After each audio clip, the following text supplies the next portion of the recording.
La Nochebuena, sentada a la mesa con el brazo roto e incapaz de sostener siquiera un tenedor, observé a mi propia hija sonreír mientras susurraba sin un ápice de vergüenza: «Mi esposo solo te dio la lección que merecías, mamá».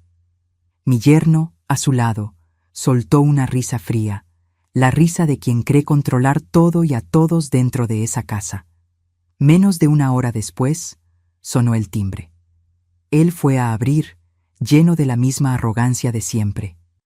Pero tan pronto como vio quién estaba en la puerta, su rostro palideció y sus manos comenzaron a temblar. Pero antes de continuar, asegúrate de estar suscrito al canal y escribe en los comentarios: ¿desde dónde estás viendo este video? Nos encanta saber hasta dónde llegan nuestras historias. El olor a pavo navideño flotaba en el aire como una promesa vacía de felicidad. Era Nochebuena, y la mesa estaba puesta con el mantel blanco bordado que mi madre me dejó de herencia, el mismo que usé en todas las Navidades de los últimos 40 años. Las velas parpadeaban suavemente, reflejándose en las copas de cristal y en los platos de porcelana que mi difunto esposo Gerardo y yo compramos en nuestra luna de miel en Cancún, Quintana Roo. Todo parecía perfecto. Todo, excepto el yeso pesado e incómodo que inmovilizaba mi brazo derecho. Mi nombre es Consuelo, tengo 72 años y hasta esa noche creía que familia significaba protección, que los lazos de sangre eran sagrados, que una hija jamás sería capaz de destruir a su propia madre. Qué equivocada estaba. Miré mi plato. Vacío. Completamente vacío. Frente a mí, el pavo dorado exhalaba su tentador aroma, rodeado de romeritos, tamales, ensalada de manzana y todas las delicias que yo misma había comprado y preparado parcialmente antes del accidente.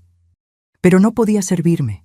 Mi mano derecha estaba atrapada en ese tosco yeso, y mi mano izquierda, temblorosa por la edad y el shock, no alcanzaba las bandejas en el centro de la mesa. Ricardo, mi yerno, ocupaba la cabecera, el lugar que siempre fue de Gerardo. Masticaba ruidosamente, metiéndose bocados enormes a la boca, la grasa del pavo escurriendo por su barbilla. Sus ojos pequeños y calculadores me observaban con un brillo de satisfacción que me daba náuseas. «¿No tiene hambre, suegra?», preguntó con la boca llena, una sonrisa maliciosa distorsionando sus labios delgados. «¿O es que le cuesta comer con una sola mano?».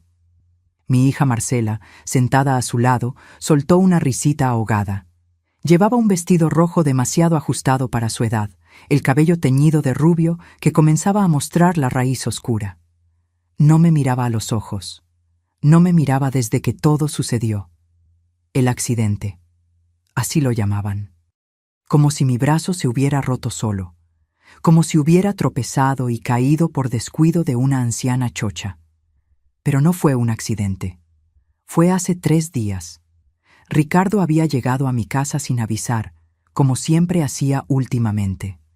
Desde que Gerardo murió, hace 2 años, él y Marcela venían a visitarme con una frecuencia sospechosa. Al principio, me alegraba. Pensaba que estaban preocupados por mí, que querían hacerme compañía. Qué tonta fui. Las visitas siempre terminaban de la misma manera, con Ricardo hablando sobre lo grande que era esta casa para una mujer sola, lo peligroso que sería que yo siguiera viviendo aquí, lo maravillosos que eran los asilos donde tendría compañía y cuidados médicos. «Usted debe pensar en el futuro», decía, con ese tono de voz ensayado que usaba para sonar preocupado. «Si algo le sucede, ¿quién va a auxiliarla? Marcela y yo trabajamos todo el día. No podemos venir corriendo aquí a cada momento». Yo siempre respondía lo mismo. Esta casa era mi hogar. Aquí crié a mi hija. Aquí viví 45 años con Gerardo. Aquí estaban todos mis recuerdos, mis muebles, mi jardín de rosas que cuidaba todos los días. No me iría a ninguna parte. Pero hace 3 días, Ricardo perdió la paciencia. Llegó con una carpeta llena de papeles. Contratos, poderes, documentos que no entendía bien. Dijo que era para simplificar las cosas, para protegerla de estafadores. Solo tenía que firmar aquí, aquí y aquí, y él se encargaría de todo. Pedí ver los papeles con calma. Dije que se los mostraría a mi abogado primero. Fue entonces cuando sus ojos cambiaron. Ese brillo de falsa simpatía desapareció, reemplazado por algo frío y cruel. «Escúcheme bien, vieja», me siseó, acercándose a mí. «Usted va a firmar estos papeles. Va a pasar esta casa a nombre de Marcela. Va a dejar el drama y va a entender de una vez por todas que usted ya no manda en nada». Retrocedí instintivamente. Mi corazón se disparó. Yo conocía a hombres así. Gerardo me había advertido sobre Ricardo desde el principio. «Ese muchacho tiene avaricia», me decía. «Cuidado con él, Consuelo». Pero Marcela estaba enamorada. Y yo, como toda madre, cedí. Dejé que se casaran. Ayudé a pagar la boda, el enganche de su departamento, las cuentas cuando Ricardo perdió su tercer empleo. Siempre pensé que estaba invirtiendo en la felicidad de mi hija. Esa tarde, cuando me negué a firmar, Ricardo se abalanzó. No hubo advertencia, no hubo vacilación. Simplemente me empujó con toda su fuerza contra el marco de la puerta de la cocina. Escuché el crujido antes de sentir el dolor. Un sonido seco, horrible, como una rama rompiéndose. Mi brazo derecho, que levanté instintivamente para protegerme, recibió todo el impacto. El dolor fue tan intenso que por un momento no pude ni gritar. Solo me deslicé por la pared hasta el suelo, sosteniendo el brazo deformado contra mi pecho. Marcela estaba en la sala. Ella vio. Ella escuchó. Yo sabía que había visto porque oí sus pasos acercándose. «¿Mamá?», llamó, deteniéndose en la puerta de la cocina.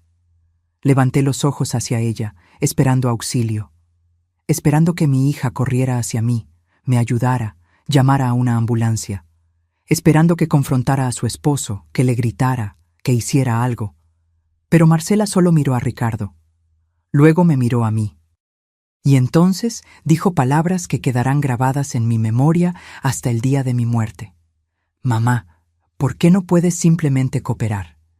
¿Ves lo que pasó por tu culpa?» No hubo ambulancia.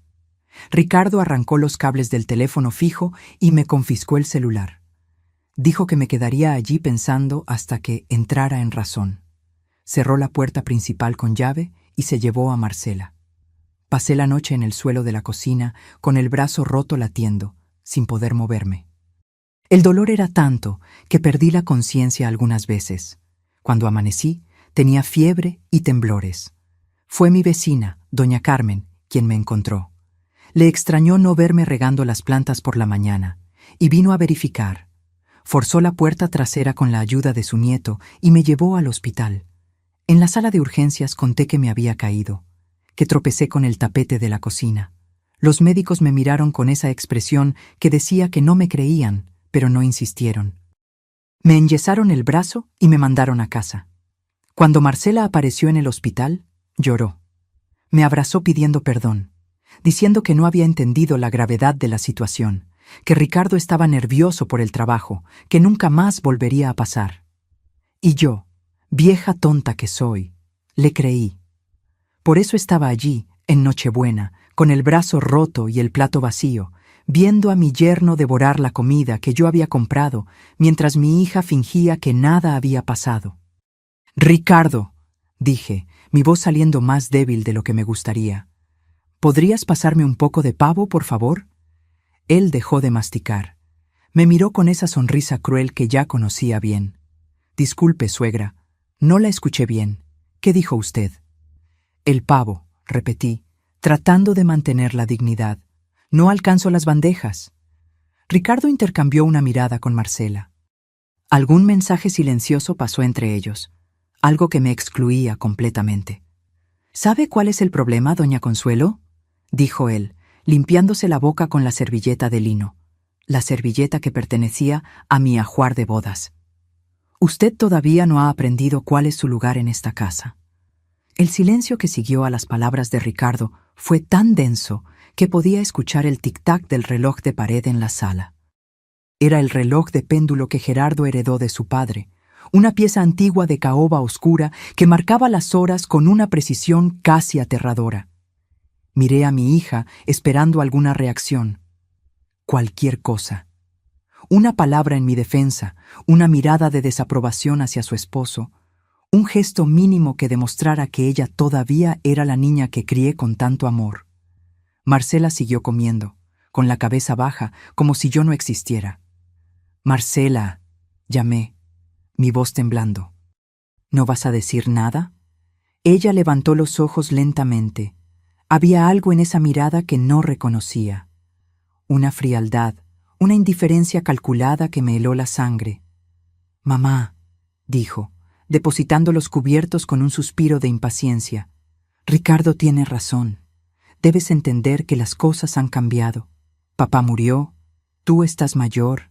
Ya no puedes seguir mandando en todo, creyendo que todavía eres dueña de la situación». Sentí como si me hubieran abofeteado. De hecho, una bofetada habría dolido menos. «Hija, ¿de qué estás hablando? Esta es mi casa. Yo construí todo esto junto con tu padre. Cada mueble, cada ladrillo, cada recuerdo».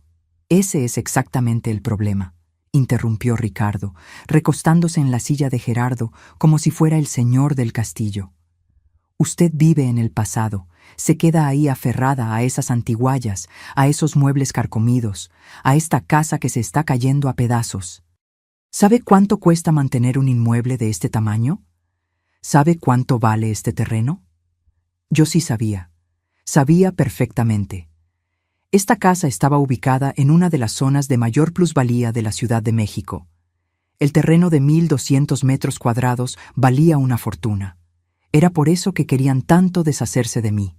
«Ricardo», dije, tratando de mantener la calma a pesar del temblor en mis manos. «Ya dije que no voy a vender esta casa. No iré a ningún asilo. Y no voy a firmar ningún documento para pasar mis bienes a ustedes mientras yo esté viva». Él se inclinó hacia adelante, los codos sobre la mesa, el rostro a pocos centímetros del mío. «¿Y quién dijo que usted tiene elección?» Fue Marcela quien habló después, y sus palabras me destrozaron más que cualquier golpe físico.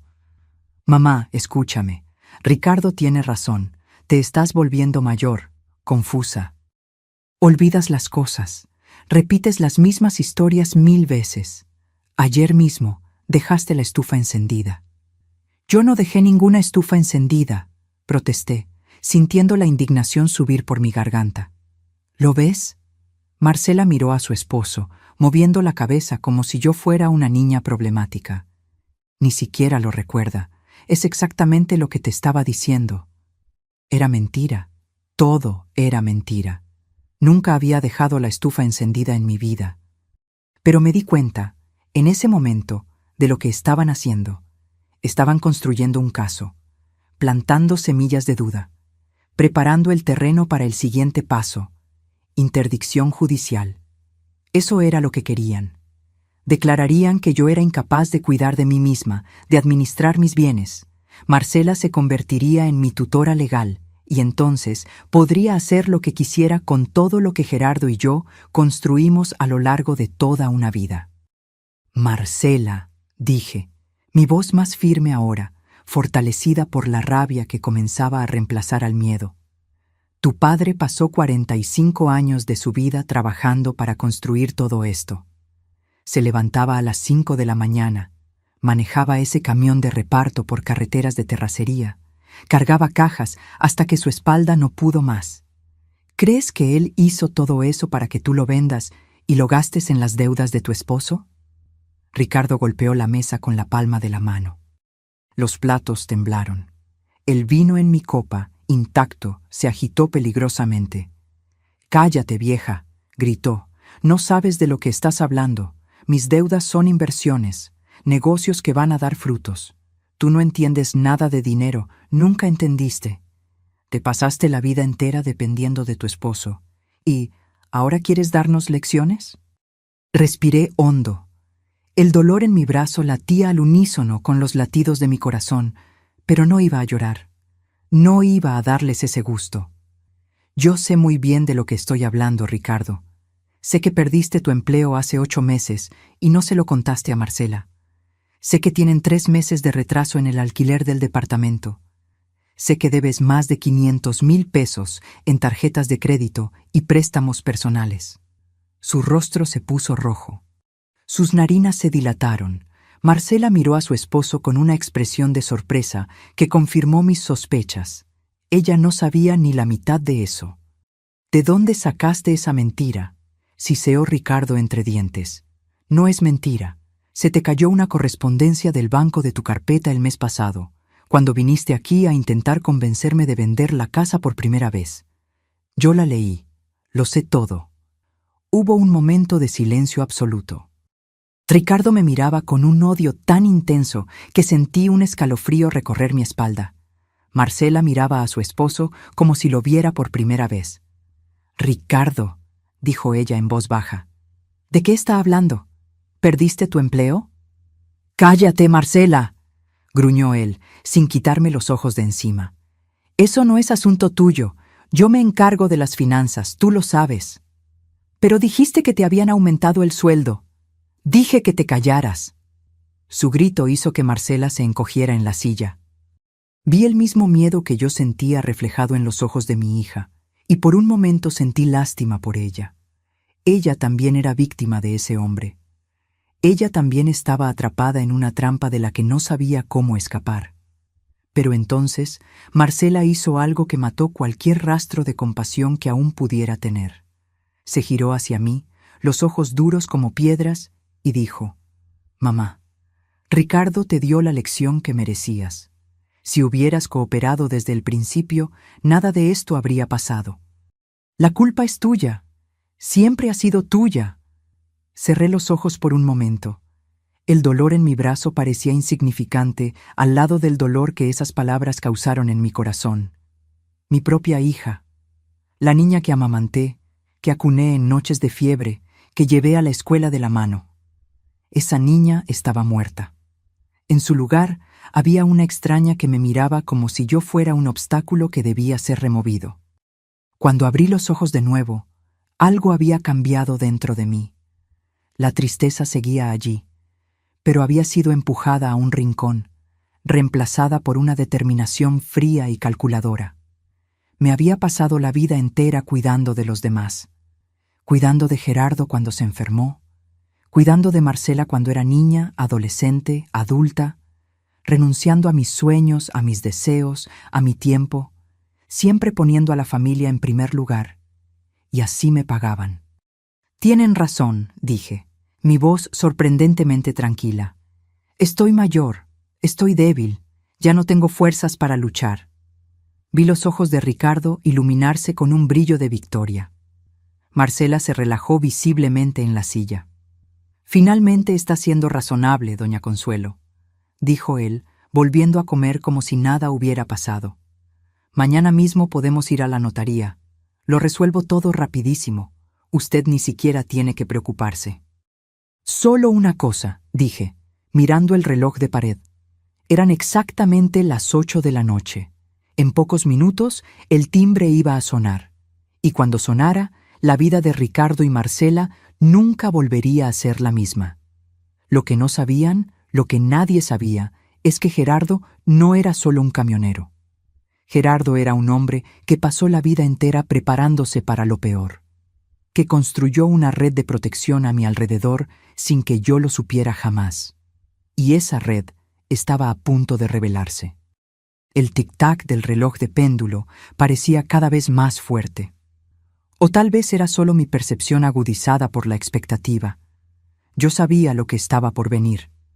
Había hecho una llamada 2 días atrás, desde el hospital, cuando Marcela salió a buscar café y me dejó sola por 15 minutos. 15 minutos. Fue todo lo que necesité. El número estaba grabado en mi memoria hacía más de 20 años. Gerardo me hizo memorizarlo una noche de invierno, cuando nos sentamos juntos en el porche y él me contó secretos que cargaba desde hacía décadas. «Consuelo», me dijo esa noche, sosteniendo mis manos entre las suyas, curtidas por el trabajo duro. «Si algún día yo ya no estoy aquí y necesitas ayuda de verdad, llama a este número. No importa la hora, no importa el motivo. Di que eres la esposa de Gerardo Montero. Ellos sabrán qué hacer». Me reí en ese momento. Pensé que era exageración suya, paranoia de hombre que se pasó la vida en la carretera y vio demasiadas cosas. Pero memoricé el número de todos modos, porque Gerardo rara vez me pedía algo. La noche en que Ricardo me arrojó contra la pared, mientras estaba en el suelo de la cocina con el brazo roto, ese número fue lo único en lo que pude pensar. Y 2 días después, en el hospital, finalmente marqué. Una voz masculina contestó al segundo tono, grave, tranquila, autoritaria. «¿Hola?» «Soy Consuelo», dije, mi voz temblando. «Esposa de Gerardo Montero». Hubo una pausa. Luego, la voz del otro lado cambió completamente. Se volvió más suave, casi cariñosa. «Doña Consuelo, hace mucho tiempo. ¿Qué ha sucedido?» Le conté todo, el brazo roto, las amenazas, la presión para vender la casa, la indiferencia de mi propia hija. Hablé sin parar durante 10 minutos, las palabras brotando como agua de una presa rota. Cuando terminé, él solo dijo, «¿Está en el Hospital General?» «Sí. Voy a enviar a alguien ahí ahora mismo. Y sobre la otra situación, me encargaré personalmente. ¿Confía en mí?» «Confío», respondí sin dudar. «Entonces usted regrese a casa, finja que no ha pasado nada y espere. En Nochebuena, exactamente a las 8 en punto, alguien tocará el timbre de su casa. Deje el resto en mis manos». Y así fue como me encontré allí, sentada a la mesa de mi propia casa con el plato vacío, viendo a mi yerno atiborrarse, mientras mi hija fingía que todo era normal. 8:02. El reloj dio 2 campanadas. El timbre sonó. El sonido resonó por el pasillo como un trueno en cielo despejado. Ricardo dejó de masticar, el tenedor suspendido en el aire. Marcela miró hacia la puerta con una expresión de confusión.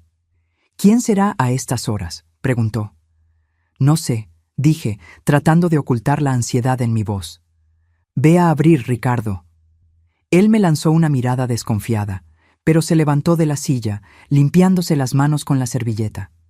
Caminó hacia la puerta principal con pasos pesados, claramente irritado por la interrupción. Escuché la puerta abrirse. Después, silencio. Un silencio demasiado largo. «¿Ricardo?», llamó Marcela, levantándose también. «¿Quién es?». Caminó hacia el pasillo y yo la seguí con los ojos. Desde mi lugar en la mesa del comedor, podía ver parcialmente la puerta de entrada. Podía ver la espalda de Ricardo completamente inmóvil. Y podía ver lo que había del otro lado. 2 hombres enormes, vestidos de negro, con postura militar. Y entre ellos, un hombre más bajo, de cabello canoso, vistiendo un traje impecable a pesar de ser Nochebuena. Reconocí a ese hombre de inmediato. Su rostro estaba en todos los periódicos, en todos los reportajes de televisión. Era el hombre más poderoso del Estado, el hombre que controlaba la policía, la justicia, la política, el hombre que, según decían, había construido su imperio sobre favores y lealtades inquebrantables. El magistrado Alberto Ruiz, presidente del Tribunal Superior de Justicia, y estaba en la puerta de mi casa. «Buenas noches», dijo, su voz grave llenando el pasillo. «Me gustaría hablar con doña Consuelo». Ricardo no podía moverse. Sus piernas parecían clavadas al suelo. Marcela, detrás de él, tenía la boca abierta en una expresión de puro shock. Me levanté de la mesa, sintiendo una fuerza que no sabía que aún poseía. Caminé hacia la puerta, pasando junto a mi hija petrificada, hasta quedar frente a frente con el hombre que había contestado mi llamada. «Alberto», dije, usando el nombre que Gerardo siempre usaba cuando hablaba de él. Sus ojos, que transmitían autoridad absoluta al resto del mundo, se suavizaron al verme. Descendieron hasta el yeso en mi brazo, y algo cruzó por su rostro. Una sombra de rabia controlada que hizo que los 2 guardaespaldas se enderezaran automáticamente. «Doña Consuelo», dijo, inclinando ligeramente la cabeza en un gesto de respeto. «Gerardo me salvó la vida una vez. Él nunca quiso que yo pagara esa deuda. Pero ahora...». Miró nuevamente mi brazo. «Ahora voy a pagar». Sentí lágrimas quemar mis ojos, pero las contuve. No iba a llorar, no delante de Ricardo y Marcela, no después de todo lo que habían hecho. «Pase, por favor», dije, abriendo más la puerta. Estaba cenando. Sola, prácticamente. Alberto entró, seguido por los dos hombres de negro. Ricardo finalmente pudo moverse, retrocediendo contra la pared como si quisiera fusionarse con ella y desaparecer. Magistrado», tartamudeó, tratando de sonreír. «Qué honor. No sabíamos que mi suegra conocía. Quiero decir, qué placer recibirlo». Alberto ni siquiera lo miró. Caminó directamente hacia el comedor, observando la mesa puesta, los platos, la comida. Sus ojos se detuvieron en mi lugar, en el plato completamente vacío. «Usted no ha comido», constató, no como pregunta, sino como acusación. «No pude alcanzar las bandejas», respondí simplemente. Con el brazo así. Vi la mandíbula de Alberto contraerse. Se giró hacia Marcela, que había seguido al grupo hasta la sala como un fantasma, pálida y temblorosa. «¿Usted es la hija de ella?», preguntó. Marcela asintió, incapaz de hablar. «¿Y dejó que su madre pasara hambre en su propia casa? ¿En Nochebuena?» Nosotros... Ella no pidió... Ella no debería necesitar pedir», cortó Alberto, su voz afilada como una cuchilla. «Ella es su madre, la mujer que la trajo al mundo, que la crió, que sacrificó todo por usted. ¿Y usted la deja con hambre mientras come frente a ella?» Marcela abrió la boca para responder, pero Alberto ya se había girado. Caminó hasta la cabecera de la mesa, donde Ricardo había estado sentado, y se quedó allí parado, mirando la silla como si lo ofendiera personalmente. «Esa era la silla de Gerardo», dijo en voz baja, más para sí mismo que para cualquier otra persona en la sala. «¿Usted conocía a mi padre?», se atrevió a preguntar Marcela. Alberto finalmente la miró. Sus ojos, que habían sido fríos hasta entonces, se llenaron de algo que se parecía mucho al desprecio. «Gerardo me salvó la vida hace 35 años. Yo era un joven fiscal que había ido demasiado lejos en una investigación. Ciertas personas querían callarme. Me estaban esperando en una carretera desierta en el interior del estado». Hizo una pausa. «Gerardo estaba haciendo una entrega por ahí. Vio lo que estaba sucediendo. Pudo haber seguido de largo, fingir que no era asunto suyo. Pero detuvo el camión, bajó y enfrentó a 3 hombres armados con nada más que una llave de rueda. Yo conocía esa historia. Gerardo nunca se la contaba a nadie, pero a mí me la contó una noche, cuando me desperté y lo encontré llorando en el porche. Era uno de los únicos momentos en que lo vi llorar. Recibió una puñalada en la espalda y aún así no se rindió», continuó Alberto. «Consiguió sacarme de allí, me llevó al hospital y nunca quiso nada a cambio. Cuando intenté agradecerle, cuando le ofrecí dinero, cuando le ofrecí cualquier cosa, él solo dijo: «Cuida a mi Consuelo si un día yo no puedo». El silencio en la sala era absoluto. Marcela tenía lágrimas corriendo por su rostro. Ricardo, apoyado en la pared, parecía a punto de vomitar. Alberto se giró hacia mí. «Doña Consuelo, cuénteme exactamente lo que sucedió con su brazo». Por un momento consideré mentir. Consideré proteger a Marcela, como había hecho toda mi vida. Consideré decir que fue un accidente, que tropecé, que caí. Pero entonces miré a mi hija, a esa extraña que había dicho que yo merecía la lección, que me había dejado pasar hambre en Nochebuena, que estaba dispuesta a tirarme en un asilo para quedarse con mi casa. Y la verdad simplemente salió. Conté todo, desde las primeras visitas preocupadas de Ricardo, pasando por las presiones para vender la casa, hasta esa tarde, hace 3 días. Describí cómo me arrojó contra la pared, cómo escuché mi hueso romperse, cómo pasé la noche entera en el suelo de la cocina, sola, con dolor, mientras ellos se fueron y me dejaron allí. Conté sobre las mentiras que estaban construyendo, sobre las historias de que yo estaba confusa, olvidadiza, peligrosa para mí misma, sobre los planes de interdicción judicial que había descubierto revisando los papeles que Ricardo había traído para que firmara. Mientras hablaba, vi el rostro de Alberto transformarse. Esa máscara de serenidad judicial fue dando paso a algo más primitivo, una rabia controlada, pero intensa que él luchaba por mantener bajo control. Los dos guardaespaldas permanecían inmóviles junto a la puerta, pero yo podía ver por la tensión en sus hombros que también estaban absorbiendo cada palabra. Cuando terminé de hablar, el silencio era tan pesado que parecía tener sustancia física. Alberto permaneció quieto por un largo momento, mirando la mesa del comedor como si estuviera calculando algo en su mente brillante. Entonces se movió. Caminó hasta la silla que estaba a mi derecha, la silla donde solía sentarme cuando Gerardo estaba vivo, y la retiró con un gesto caballeroso. «Por favor, doña Consuelo», dijo suavemente. «Siéntese». Me senté, confusa. Alberto entonces hizo algo que me dejó sin palabras. Él mismo fue al centro de la mesa, tomó la bandeja del pavo y la trajo hasta mí.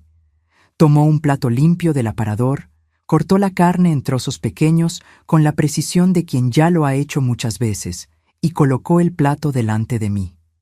«Coma», dijo. «Usted necesita alimentarse». Sentí que las lágrimas que había contenido toda la noche finalmente escapaban. Allí estaba el hombre más poderoso del estado, sirviendo comida a una anciana con el brazo roto, mientras mi propia hija no había movido un dedo para ayudarme. Tomé el tenedor con la mano izquierda, torpemente, y comencé a comer. El pavo estaba frío, pero era la mejor comida que había probado en días. Cada bocado parecía restaurar algo dentro de mí que creía perdido para siempre. Alberto esperó pacientemente hasta que terminé. Luego se giró hacia Ricardo, que todavía estaba pegado a la pared como si esperara que ella pudiera tragarlo. «Usted», dijo, y la palabra sonó como un veredicto de muerte. «Venga aquí». Ricardo obedeció, arrastrando los pies como un condenado caminando hacia la horca. Se detuvo a unos metros de Alberto, evitando mirar a los ojos del magistrado. «Usted la golpeó», dijo Alberto, no como pregunta, sino como constatación de un hecho. «Usted le rompió el brazo. Usted la dejó en el suelo de la cocina toda la noche, y ahora se sienta en la silla del hombre que me salvó la vida y se come su comida mientras ella pasa hambre». Fue un accidente», intentó Ricardo, su voz saliendo como un chillido. «Ella se cayó, lo juro. Yo nunca... No me mienta». Las palabras de Alberto cortaron el aire como una cuchilla. Ricardo se encogió, toda esa arrogancia de antes completamente evaporada. «Ya mandé a mis hombres a verificar algunas cosas mientras veníamos hacia acá», continuó Alberto, caminando lentamente alrededor de Ricardo como un tiburón rodeando a su presa. «Cosas interesantes sobre usted, Ricardo, sobre sus deudas, sobre los contratos sobrevalorados en el ayuntamiento que usted ayudó a aprobar, sobre el dinero que desapareció del fondo de mantenimiento de los edificios públicos». El rostro de Ricardo perdió todo color. Se puso tan pálido que pensé que se iba a desmayar. No sé de lo que está hablando», tartamudeó. «Sí lo sabe. Y sabe también que con una palabra mía usted no solo pierde el empleo que ya perdió hace 8 meses, sino que va a responder penalmente por todo eso. Peculado, fraude, asociación delictuosa, sin contar la agresión contra doña Consuelo, que está muy bien documentada en su expediente médico». Alberto se detuvo justo frente a Ricardo, tan cerca que sus rostros estaban a centímetros de distancia. «¿Tiene usted alguna idea de lo que le hacen a hombres como usted en la cárcel? ¿Hombres que golpean a ancianas?» Ricardo comenzó a temblar. Sus piernas cedieron y cayó de rodillas sobre el tapete persa que mi madre me había dado al casarme. Comenzó a llorar, un llanto feo y patético, con moco escurriendo por su nariz. «Por favor», suplicó, juntando las manos como si estuviera rezando. «Por favor, hago lo que sea, firmo lo que sea. Yo no sabía que la vieja, que doña Consuelo era importante. Yo pensé...». «Usted pensó que era una viejita indefensa, que podía intimidar y robar», completó Alberto. «Usted pensó que estaba sola en el mundo». Se agachó, quedando a la altura de los ojos de Ricardo. «Pero ella nunca estuvo sola. Gerardo se fue, pero la promesa que le hice no lo hizo. Y ahora usted va a pagar por cada gota de lágrima que ella derramó por su culpa. Marcela, que había permanecido paralizada durante toda esa escena, finalmente encontró la voz. «Magistrado, por favor», dijo, dando un paso al frente. «Ricardo cometió un error, lo sé, pero es mi esposo, estaba bajo presión, las deudas, el desempleo. No es una mala persona, solo estaba desesperado». Alberto se irguió lentamente y se giró hacia mi hija. Su mirada, que había sido de puro desprecio hasta entonces, ahora llevaba algo peor: decepción. «Usted es hija de Gerardo», dijo, y cada palabra parecía dolerle. Gerardo, que arriesgó su vida por un extraño. Gerardo, que nunca pidió nada a cambio de nada. Gerardo, que la crió con todo lo que tenía. Alberto negó con la cabeza. «Y usted se casó con esto. Y lo peor, usted se puso de su lado cuando él le rompió el brazo a su madre». Marcela abrió la boca para responder, pero Alberto levantó la mano, silenciándola. «Escuché lo que dijo hace un momento, que su madre merecía la lección. Esas fueron sus palabras exactas». Se acercó a ella. «¿Sabe a cuántas personas he mandado encarcelar, Marcela? Cientos. Asesinos, violadores, corruptos. ¿Y sabe qué aprendí en todos esos años? Que las peores criaturas no son las que cometen los crímenes, son las que observan y no hacen nada, son las que defienden a los criminales, son las que traicionan a su propia sangre». Marcela comenzó a llorar. No un llanto falso como el de Ricardo, sino lágrimas genuinas que corrían por su rostro, borrando el maquillaje, revelando las ojeras y las arrugas que intentaba esconder. «Yo no quería», sollozó. «Tenía miedo». Ricardo dijo que... «Usted le tenía miedo a su esposo», interrumpió Alberto, «pero no le tuvo miedo a dejar a su madre sola en el suelo con el brazo roto. No le tuvo miedo a dejarla pasar hambre. No le tuvo miedo a ayudar a planear su interdicción». Se giró nuevamente hacia mí. Sus ojos, que habían sido duros como piedra, se suavizaron. «Doña Consuelo, la decisión final es suya. ¿Qué quiere usted que haga con ellos?» Miré a mi hija, a esa criatura llorosa y patética que un día fue mi niña. Recordé cuando era bebé, cómo se aferraba a mi dedo con su manita minúscula. Recordé cuando aprendió a caminar, dando pasos vacilantes hacia mí con una sonrisa de pura alegría. Recordé cuando se enfermó a los 3 años y pasé noches en vela junto a su cama, rezando para que la fiebre bajara. ¿Esa niña todavía existía en algún lugar dentro de esa mujer?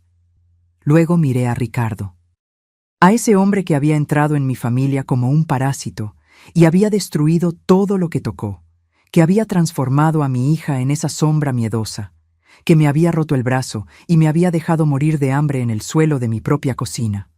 No, para él no había perdón, pero para Marcela... «Alberto», dije, mi voz más firme de lo que había sido en años, «quiero que se lleve a Ricardo. Haga lo que considere justo con él. No quiero volver a ver a este hombre en mi vida».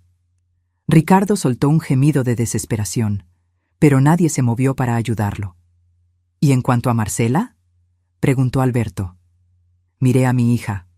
Ella me miró de vuelta, los ojos rojos, el rostro destruido por el llanto. «Marcela se va ahora. Va a salir de mi casa y no va a volver hasta que yo lo permita. Tendrá que aprender a vivir con las consecuencias de las elecciones que hizo». «Mamá», comenzó Marcela. «No he terminado», la interrumpí.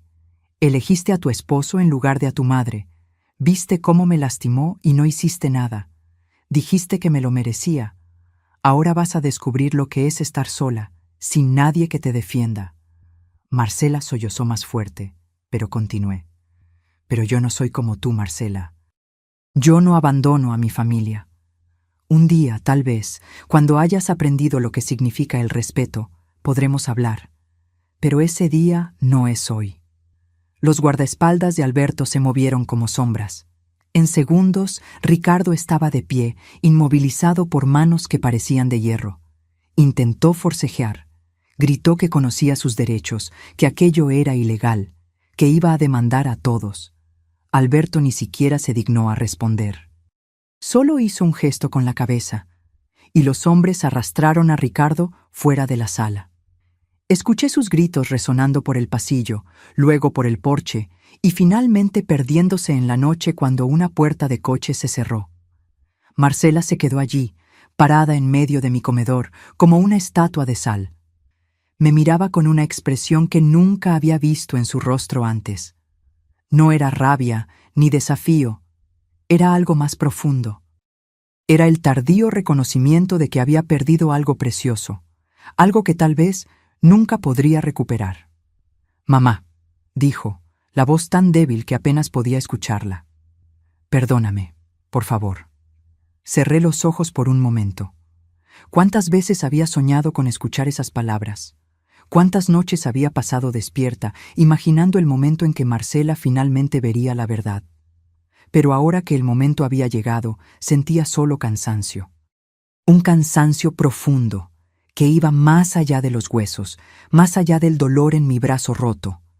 Era el cansancio de una vida entera tratando de ser lo suficientemente buena para personas que nunca me valoraron. «Marcela», dije, abriendo los ojos de nuevo. «¿Sabes qué es lo peor de todo esto?» Ella negó con la cabeza, muda. «Lo peor no es el brazo roto, los huesos sanan. Lo peor es saber que estuviste allí cuando sucedió, que viste a tu esposo arrojarme contra la pared, que escuchaste mi hueso romperse y aún así no me ayudaste». «Le tenía miedo a él», susurró Marcela. «No entiendes cómo es, mamá. Cuando se pone nervioso...»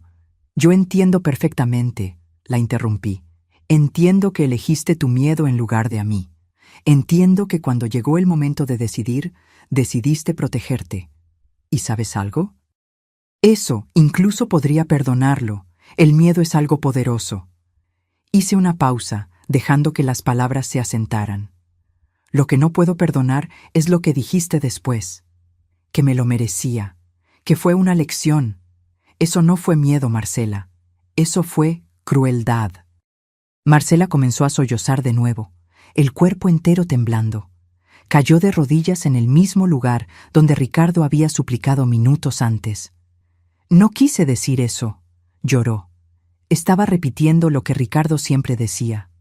Él me convenció de que tú estabas equivocada, que estabas impidiendo que tuviéramos una vida mejor. Y le creíste», completé. «Le creíste que tu madre, que pasó la vida entera trabajando para darte todo lo que necesitabas, estaba equivocada. Le creíste a un hombre que conoces hace 10 años en lugar de a una mujer que te conoce desde antes de que nacieras». Alberto permaneció en silencio, observando la escena con una expresión ilegible. Yo sabía que me estaba dando espacio, dejando que yo manejara ese momento a mi manera. «Marcela», dije, levantándome de la silla con cierta dificultad. «Vete ahora, toma tus cosas y vete». «¿A dónde?», preguntó desesperada. «No tengo a dónde ir. El departamento está a nombre de Ricardo. Si lo arrestan...». «Ese es tu problema ahora», respondí, sintiendo mi corazón encogerse a pesar de las duras palabras. «Eres adulta, tienes título, tienes capacidad para trabajar, encontrarás la manera, así como yo la encontré cuando tu padre murió y ustedes comenzaron a tratarme como un estorbo». «Mamá, por favor». «Alberto», dije, girándome hacia el magistrado, ¿podría pedirle a uno de sus hombres que acompañe a mi hija mientras recoge sus cosas? Quiero asegurarme de que no se lleve nada que no sea suyo». Alberto asintió. Uno de los guardaespaldas que se había quedado afuera entró silenciosamente y se apostó junto a la puerta de la sala, esperando. Marcela se levantó del suelo, limpiándose el rostro con las manos. Sus ojos estaban hinchados, el vestido rojo arrugado y manchado de lágrimas. Ya no parecía la mujer arrogante que me había llamado carga horas antes. Parecía una niña perdida. Por un momento, casi cedí. Casi abrí los brazos y la acogí como había hecho tantas veces antes, cuando se equivocaba y venía llorando a pedir perdón. Casi dije que todo estaba bien, que lo superaríamos juntas. Pero entonces miré mi brazo enyesado. Sentí el dolor sordo que aún latía bajo el yeso. Recordé las horas que pasé en el suelo de la cocina, sola, abandonada. No, esta vez no. Vete, Marcela, dije, mi voz firme a pesar del nudo en mi garganta. Cuando estés lista para ser mi hija de verdad, puedes volver, pero hasta entonces no quiero verte. Marcela se quedó allí parada por unos segundos más, como si esperara que yo cambiara de opinión. Cuando se dio cuenta de que no iba a suceder, bajó la cabeza y caminó hacia el pasillo. En la puerta se detuvo y se giró una última vez. «Te amo, mamá», dijo, la voz embargada. «Sé que no lo crees ahora, pero es verdad», no respondí. Solo la observé desaparecer por el pasillo, seguida por el guardaespaldas silencioso. Escuché sus pasos subiendo la escalera, luego moviéndose por el piso de arriba mientras recogía sus cosas. 15 minutos después, la puerta principal se cerró y la casa quedó en silencio. Alberto se acercó a mí y suavemente sostuvo mi mano sana. «Usted hizo lo correcto», dijo en voz baja. «Sé que duele, pero era necesario». Sentí que las lágrimas finalmente escapaban, escurriendo en silencio por mi rostro envejecido. «Es mi hija, Alberto, mi única hija». «Lo sé». La llevé en mi vientre durante 9 meses, le di pecho hasta que cumplió 2 años. Pasé noches sin dormir cuando se enfermaba. Trabajé en 2 empleos para pagar su universidad. Y ahora, mi voz falló. Alberto no dijo nada, solo apretó mi mano con más fuerza. «Gerardo siempre decía que consentía demasiado a Marcela», continué, después de recuperar el control. «Decía que estaba criando a una persona que no sabía el valor de las cosas». Yo no lo escuchaba. Pensaba que él estaba siendo demasiado duro. «Gerardo era un hombre sabio», dijo Alberto. «Lo era, y yo no valoré esa sabiduría mientras él estuvo vivo». Nos quedamos en silencio por un momento, 2 ancianos compartiendo el peso de décadas de elecciones y consecuencias. «Doña Consuelo», dijo Alberto finalmente, «necesito contarle una cosa, algo que Gerardo me pidió que guardara en secreto hasta que fuera necesario». Lo miré confusa. «¿Secreto? ¿Qué secreto?». Alberto caminó hasta la estantería que estaba en la esquina de la sala. Era una estantería antigua, de caoba oscura, que Gerardo había construido con sus propias manos cuando nos casamos. Pasó los dedos por los lomos de los libros hasta encontrar un volumen específico, una enciclopedia vieja que nadie abría desde hacía años. Sacó el libro y, para mi sorpresa, la estantería emitió un suave clic. Una sección del estante se movió ligeramente, revelando un compartimento escondido detrás de los libros. «¿Qué es esto?», pregunté, acercándome. Alberto retiró del compartimento una carpeta de cuero marrón, gastada por el tiempo. Había una etiqueta al frente, escrita a mano con la caligrafía inconfundible de Gerardo. «Para mi consuelo». «Gerardo me dio esto hace 15 años», explicó Alberto, entregándome la carpeta. «Me pidió que la guardara y solo se la entregara si algún día necesitaba protección. Protección contra personas que quisieran tomar lo que es suyo». Con las manos temblorosas, abrí la carpeta. Lo que encontré dentro de esa carpeta cambió completamente mi comprensión de quién había sido mi esposo y del legado que me había dejado. Lo primero que vi fue una carta, escrita con la pulcra caligrafía de Gerardo. Las letras eran un poco temblorosas, indicando que la había escrito cuando ya estaba mayor, tal vez en sus últimos años de vida. «Mi querida Consuelo», comenzaba la carta. «Si estás leyendo esto, significa que yo ya partí y que alguien está tratando de hacerte daño. Probablemente Marcela y ese yerno en el que nunca confié. Discúlpame por no haberte contado todo esto mientras estaba vivo, pero tenía miedo de que me creyeras un loco o que se lo contaras a Marcela y ella lo esparciera al mundo». Sentí un nudo formarse en mi garganta mientras seguía leyendo. «Siempre pensaste que yo era solo un camionero, ¿verdad?». Y lo era, sí, pero durante 40 años conduciendo esas carreteras vi muchas cosas. Ayudé a mucha gente. Y algunas de esas personas me lo devolvieron de formas que ni te imaginas». La carta continuaba, explicando cómo Gerardo había usado sus ahorros para hacer pequeñas inversiones a lo largo de los años. Nada espectacular al principio, solo acciones de empresas locales, pequeñas participaciones en negocios de amigos. Pero con el tiempo, esas inversiones crecieron. Nunca quise ostentar, escribió. Nunca quise que la gente supiera que teníamos dinero.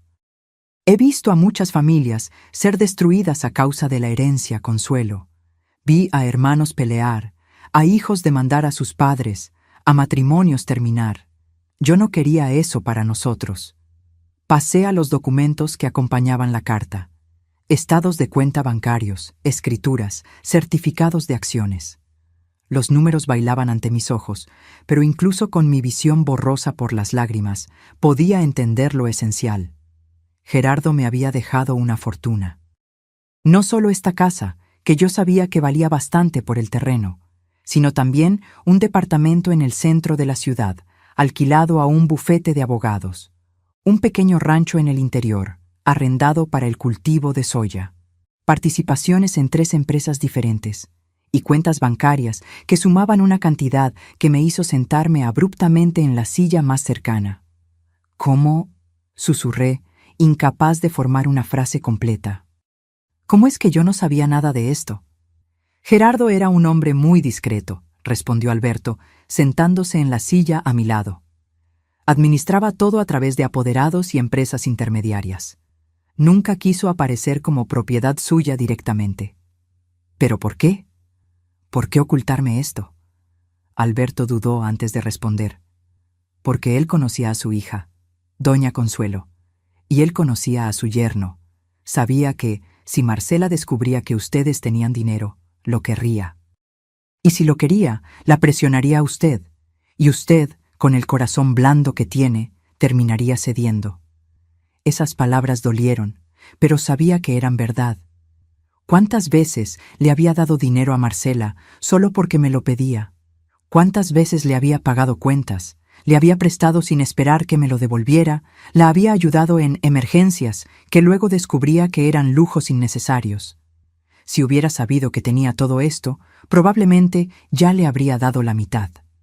«Hay algo más», dijo Alberto, señalando el final de la carpeta. «Mire el último documento». Hojeé hasta encontrar lo que él indicaba. Era una escritura de donación, fechada 8 años atrás.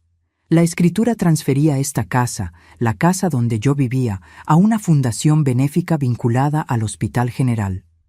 Por un momento no entendí. Si la casa había sido donada, ¿cómo es que yo seguía viviendo en ella? Entonces leí las cláusulas con más atención. La donación solo se haría efectiva después de mi muerte. Mientras yo viviera, tenía derecho de uso vitalicio del inmueble. Nadie podía sacarme de aquí, nadie podía venderla. Nadie podía hacer nada con esta propiedad mientras yo respirara. Gerardo hizo esto a propósito, explicó Alberto. Él sabía que la mayor arma de Marcela y Ricardo sería la amenaza de interdicción. Si lograban declararla incapaz, podrían tomar el control de sus bienes y vender todo. Pero con esta escritura de donación condicionada, la casa está protegida. Incluso si alguien logra interdictarla, no puede tocar la propiedad. Cerré los ojos, sintiendo las lágrimas escurrir libremente ahora. Gerardo, mi Gerardo. Incluso después de muerto, todavía me estaba protegiendo. Todavía estaba un paso por delante de quienes querían hacerme daño. Hay una cosa más que necesito contarle, dijo Alberto, su voz más seria ahora. ¿Sobre Ricardo? Abrí los ojos y lo miré. Mis hombres encontraron algunas cosas interesantes cuando comenzaron a investigar a su yerno. Cosas que van más allá de las deudas y los contratos fraudulentos. Hizo una pausa, como si estuviera eligiendo las palabras con cuidado. Ricardo estaba involucrado con prestamistas. Gente peligrosa, doña Consuelo. Gente que no juega cuando el dinero se atrasa. Debía más de 2 millones de pesos a esas personas. Sentí mi estómago hundirse. ¿2 millones? Y se estaba quedando sin opciones. Los prestamistas ya le habían dado un ultimátum. O pagaba antes de fin de mes, o iban a cobrar de otras formas. Alberto me miró directamente a los ojos. Es por eso que estaba tan desesperado por conseguir su casa. No era solo avaricia, era supervivencia. Él pretendía vender todo lo que usted tenía y huir del país antes de que esas personas vinieran por él. La magnitud de lo que Ricardo había planeado comenzó a revelarse en toda su horrible claridad. No se trataba solo de mandarme a un asilo y quedarse con mis bienes. Se trataba de liquidar todo a toda prisa, tomar el dinero y desaparecer. Y yo, vieja y sola en un asilo de mala calidad, sería dejada atrás, sin nada, sin nadie. ¿Y Marcela?, pregunté, casi con miedo de la respuesta. ¿Ella sabía de todo esto? Alberto negó con la cabeza. No estamos seguros. Pero por las conversaciones que interceptamos, parece que ella no sabía la extensión de las deudas ni los planes de fuga. Ricardo la manipulaba tanto como la manipulaba a usted. Le contaba verdades a medias, la hacía creer que usted estaba siendo difícil sin motivo. No sé por qué, pero esa información me trajo un pequeño alivio. No absolvía a Marcela de sus elecciones, pero al menos significaba que no era completamente mala, solo débil. Débil y fácilmente manipulable, como Gerardo siempre dijo. ¿Qué va a pasar con él ahora?, pregunté. Ricardo responderá por agresión, intento de fraude y peculado. Dependiendo de lo que encontremos en la investigación, puede que pase varios años en la cárcel. Alberto hizo una pausa. Y los prestamistas probablemente descubrirán dónde está. En la cárcel o fuera de ella, la deuda no desaparece. Debería sentir satisfacción con eso. Justicia, venganza, lo que fuera. Pero todo lo que sentía era un cansancio inmenso, una tristeza que iba más allá de mi brazo roto, más allá de la traición de mi hija, más allá de todo. Alberto, dije en voz baja, ¿puede hacerme un favor? Lo que sea, doña Consuelo. ¿Me deja sola ahora? Necesito pensar, procesar todo esto. Él asintió, levantándose. Claro. Dejaré a uno de mis hombres afuera, solo por precaución. Si necesita algo, solo llame. Lo acompañé hasta la puerta. Antes de salir, se giró una última vez. Doña Consuelo, Gerardo tenía razón sobre usted. Usted es más fuerte de lo que parece, y merece mucho más de lo que ha recibido. Después de que se fue, volví a la sala. La mesa todavía estaba puesta, los restos del pavo frío en el centro, los platos usados en los lugares donde Ricardo y Marcela se habían sentado. Me senté en mi lugar, el lugar que era mío hacía 45 años, y miré alrededor. Las paredes cubiertas de fotografías, el aparador con la vajilla de bodas, el reloj de péndulo que marcaba los segundos con precisión inquebrantable. Esta era mi casa, mi vida, mi historia. Y nadie iba a quitarme eso. Los meses que siguieron a esa Nochebuena fueron de reconstrucción. No solo de mi brazo, que sanó lentamente bajo el yeso y luego necesitó fisioterapia, sino de toda mi vida. Con la ayuda de Alberto y los abogados que él me recomendó, logré organizar el desorden financiero que Ricardo había dejado atrás.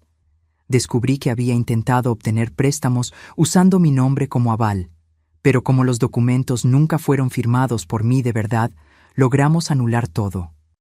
El juicio de Ricardo fue rápido y sin sorpresas. Con las pruebas que los investigadores de Alberto habían reunido, además de mi testimonio y el informe médico de mi brazo roto, fue condenado a 6 años de prisión. Supe después que, en la cárcel, tuvo algunos problemas con otros reclusos.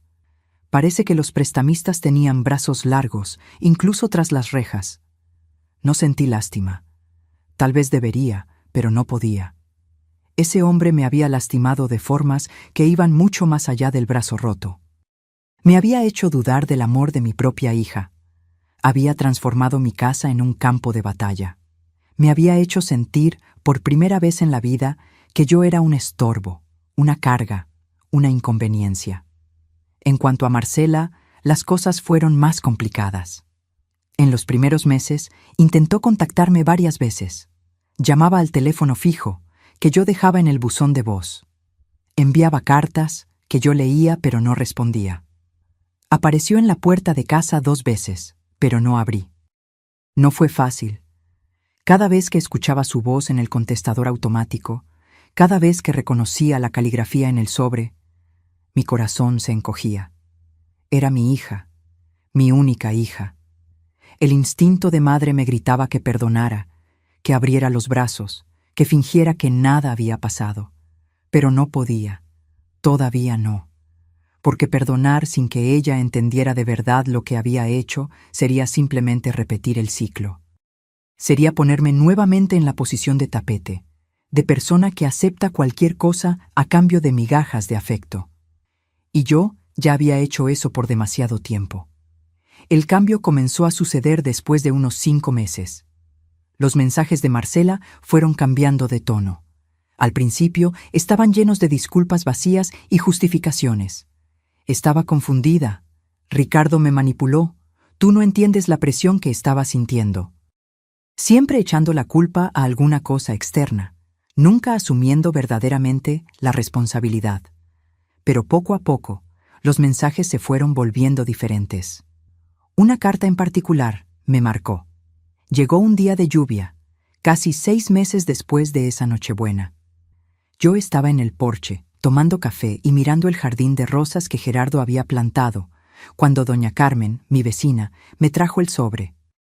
«Le llegó esto a usted, doña Consuelo», dijo, con esa mirada curiosa que siempre tenía cuando el asunto involucraba a mi hija. Tomé la carta y esperé a que se fuera para abrirla. La caligrafía de Marcela estaba diferente, más temblorosa, como si hubiera llorado mientras escribía. «Mamá, sé que probablemente no vas a leer esto, así como no leíste las otras cartas. Pero necesito escribir, aunque sea solo para mí misma. Estos meses lejos de ti han sido los peores de mi vida. No por el dinero, o por el departamento que perdí, o por las dificultades que estoy pasando. Han sido los peores porque, por primera vez, tuve que mirarme a mí misma de verdad, sin Ricardo para decirme qué pensar, sin excusas detrás de las cuales esconderme. Y lo que vi fue horrible. Vi a una mujer que dejó a su propia madre en el suelo con el brazo roto. Una mujer que se puso del lado de su esposo cuando él te lastimó. Una mujer que dijo que te lo merecías. ¿Cómo pude hacer eso, mamá? ¿Cómo me convertí en esa persona? Estoy yendo a terapia ahora. No tengo dinero, pero conseguí un lugar en un centro comunitario de apoyo psicológico gratuito. La psicóloga me está ayudando a entender cómo fui moldeada por Ricardo a lo largo de los años. Cómo me fue aislando, haciéndome dudar de mí misma, convenciéndome de que tú eras el problema. Pero ¿sabes lo que me dijo que más me dolió? Me dijo que la manipulación de Ricardo solo funcionó porque yo lo permití, porque era más fácil creerle a él que enfrentar la verdad, porque fui cobarde. Ella tiene razón. Fui cobarde, mamá. Fui cobarde cuando lo vi empujarte y no hice nada. Fui cobarde cuando te dejé sola en el suelo. Fui cobarde cuando repetí sus palabras como si fueran mías. No te estoy pidiendo perdón. Todavía no. No lo merezco. Solo te estoy contando esto porque necesitas saber que finalmente lo entendí. No con la cabeza, que es fácil. Lo entendí con el corazón. Te lastimé. Elegí mal. Y pasaré el resto de mi vida tratando de ser una mejor persona. Si algún día quieres verme de nuevo, estaré esperando. Con amor, aunque no lo creas, Marcela. Leí la carta 3 veces. En la tercera, estaba llorando tanto que apenas podía distinguir las letras. No respondí de inmediato. Guardé la carta junto con las otras, en una caja que tenía en el armario del dormitorio. Pero algo había cambiado. Una grieta se había abierto en la muralla que había construido alrededor de mi corazón. En las semanas siguientes llegaron más cartas. Marcela seguía escribiendo, incluso sin respuesta. Me contaba sobre la terapia, sobre el empleo que había conseguido como asistente en una farmacia, sobre la pequeña habitación alquilada donde vivía ahora. Nunca me pedía dinero, nunca me pedía volver. Solo compartía su vida, como si quisiera mostrarme que estaba tratando de cambiar. Fue una tarde de domingo, casi un año después de esa Nochebuena, que finalmente tomé una decisión. Tomé el teléfono y marqué el número que Marcela había dejado en una de las cartas. Ella contestó al segundo tono, la voz llena de esperanza y miedo. «¿Mamá?» «Marcela», dije sintiendo mi corazón latir fuerte. «¿Estás libre el próximo domingo? Quería invitarte a almorzar». El silencio del otro lado duró solo unos segundos, pero pareció una eternidad. Luego escuché el sonido inconfundible de alguien tratando de contener el llanto. «Yo voy a estar libre», logró decir. «Voy a estar libre, sí. Entonces, ven aquí a casa al mediodía. Voy a hacer barbacoa, como la hacía tu abuela». «Mamá», su voz falló. «Gracias». «No me agradezcas todavía», dije, tratando de mantener la firmeza a pesar del nudo en mi garganta. «Tenemos mucho de qué hablar. Y va a ser difícil, pero es un comienzo». «Es un comienzo», repitió. Es todo lo que necesitaba escuchar. Cuando colgué el teléfono, me quedé parada en medio de la sala por un largo tiempo mirando la foto de Gerardo en la estantería. Él sonreía en esa foto, una sonrisa abierta y genuina que yo conocía tan bien. «Tú tenías razón sobre ella», le susurré a la foto. «Estaba perdida. Pero creo que está encontrando el camino de vuelta». El reloj de péndulo dio las 3 de la tarde. El mismo reloj que había presenciado la llegada de Alberto aquella Nochebuena. El mismo reloj que había marcado cada segundo de mi vida en esa casa. Por primera vez en mucho tiempo, el tic-tac no parecía una cuenta regresiva para algo malo. Parecía una invitación para un nuevo comienzo. 2 años pasaron desde ese primer almuerzo de reencuentro con Marcela.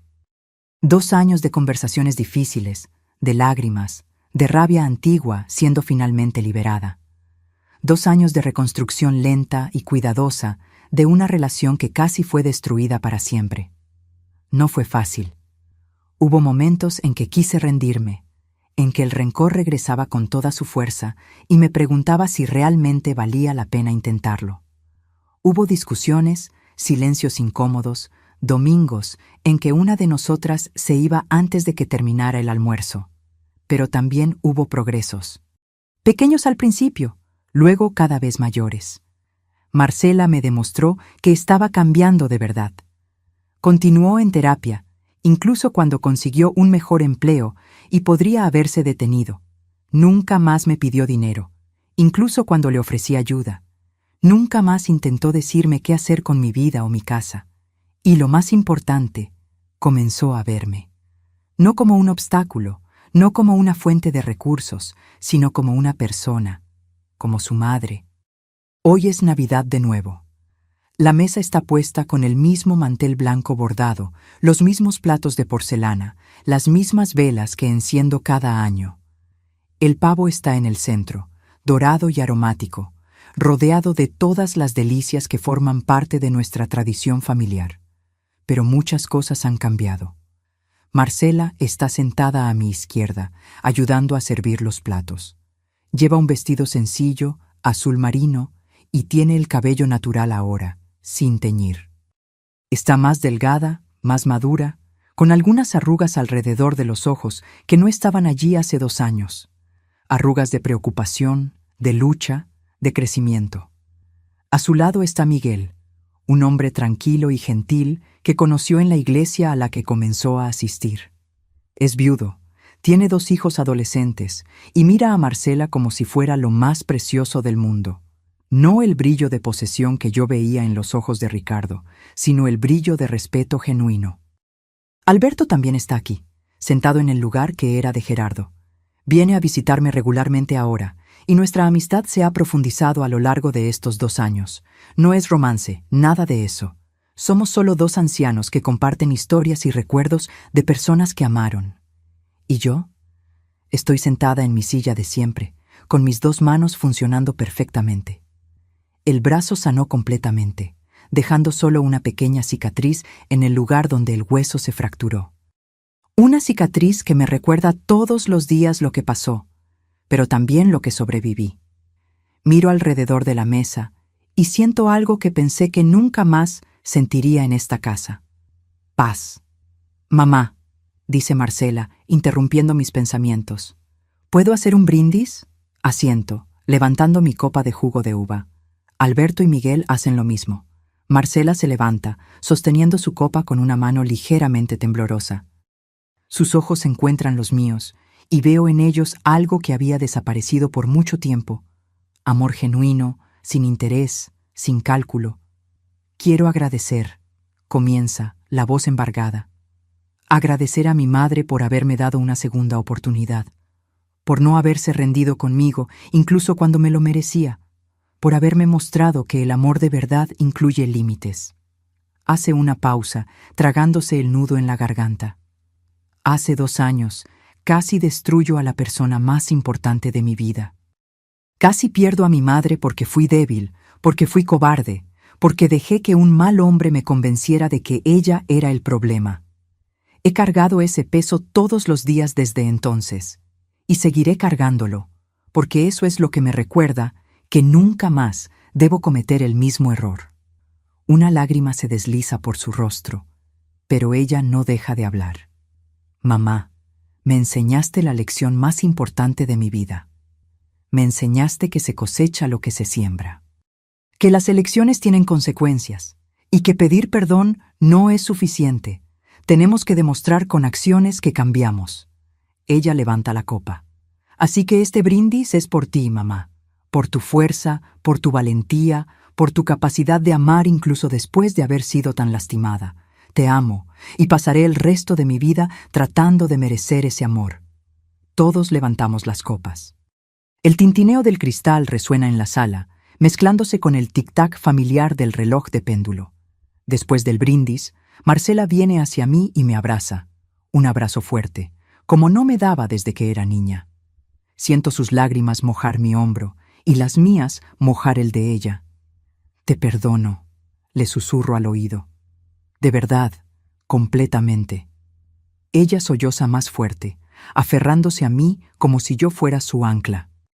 Cuando finalmente nos separamos, miro alrededor de la sala una vez más. A la mesa abundante, a los rostros queridos, a las paredes cubiertas de recuerdos. Gerardo tenía razón sobre muchas cosas. Sobre Ricardo, sobre los riesgos de ostentar riqueza, sobre la importancia de prepararse para lo peor. Pero había una cosa en la que estaba equivocado. Él creía que Marcela estaba perdida para siempre, que la avaricia y la debilidad habían consumido a la niña que criamos. Pero ella regresó. Lastimada, transformada, marcada por la experiencia, pero regresó. Y eso, al final de cuentas, es el verdadero significado de familia. No es sangre, no es obligación, no es lo que la sociedad espera. Es la capacidad de perderse y encontrarse de nuevo. Es la valentía de admitir errores y trabajar para repararlos. Es el amor que persiste incluso cuando todo parece roto sin remedio. Mi brazo sanó. Mi relación con Marcela sanó. Mi fe en la humanidad, que había sido tan sacudida aquella Nochebuena, también sanó. Y mientras el reloj de péndulo marca las horas y el olor a pavo asado llena el aire, finalmente entiendo la última lección que Gerardo me dejó. No fue la fortuna escondida. No fueron las propiedades, las inversiones, la red de protección financiera. La verdadera herencia que me dejó fue la valentía de defenderme, de exigir respeto, de establecer límites, incluso cuando eso significaba alejar a las personas que más amaba. Porque solo cuando aprendí a valorarme, Marcela pudo aprender a valorarme también. Y ese es el regalo de Navidad más precioso que podría recibir. Ahora, si te gustó esta historia, haz clic en suscribirte y dime en los comentarios qué parte te dejó con la boca abierta. Y no olvides hacerte miembro para tener acceso a videos exclusivos que no publico aquí. Te espero allí.